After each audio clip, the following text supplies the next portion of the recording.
थरे राजा और राणी दुई राजपुत्र को सांगरे धरी गुरु आश्रम पहुँचिले।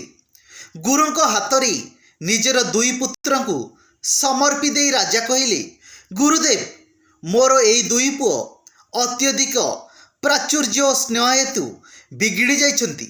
एमानकु बाट को आनिबा साध्यातीत हेबारु मु आपणक पाखकु आनिली। आपण सेमानक दायित्व नियंतु। गुरु राजा को आश्वासना देले जे से ता संपादना करिवे। किंतु राणी आश्रमर परिवेश नहीं चिंतित हेले, कारण आश्रम विभिन्न वर्ग और जातिर पिलाए एकाठी रहउथिले। राणी गुरु को कहले, यह भल गुरुकुलर लक्षण नुहे।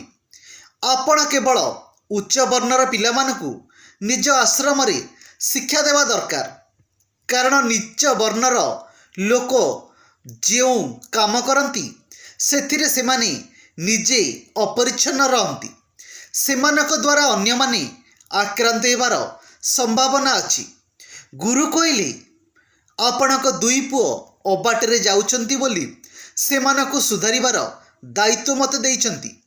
मु सेमानक मनरु एवं आचरणरु मैला बाहर कले जाई सेमाने परिष्कार हेबे, किंतु ताहा करी सेमानक मनर मैला द्वारा मो मन अपरिच्छन्न होइजिब कि? आपणक मनरे जदि एभली भाव रहुछि तेबे क्षमा करंतु, मु आपणक पिलामानक दायित्व नेबी नाही। गुरुंक बाणी द्वारा राणी लज्जित हेले। संतान मानकु उपयुक्त गुरुंक हातरे समर्पिछन्ति बोली जानी आश्वस्त मध्य हेले। एठारे गुरु कौन कहले जे राणी लज्जित हेली? गुरु कहले, आपण दुई पुओ अबाटरे जाउछन्ति बोली सेमानकु सुधारिबार दायित्व मते देइछन्ति।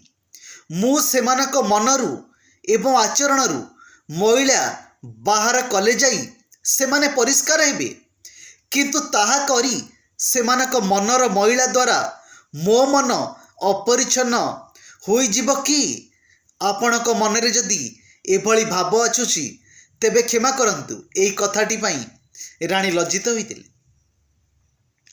बेस बहुत इंटरेस्टिंग कथा। एई गपरु बहुत किछि शिखिबाकु मिलुछि। जदि पारुसंती आपण ए गपरु बहुत किछि शिखि परिबे।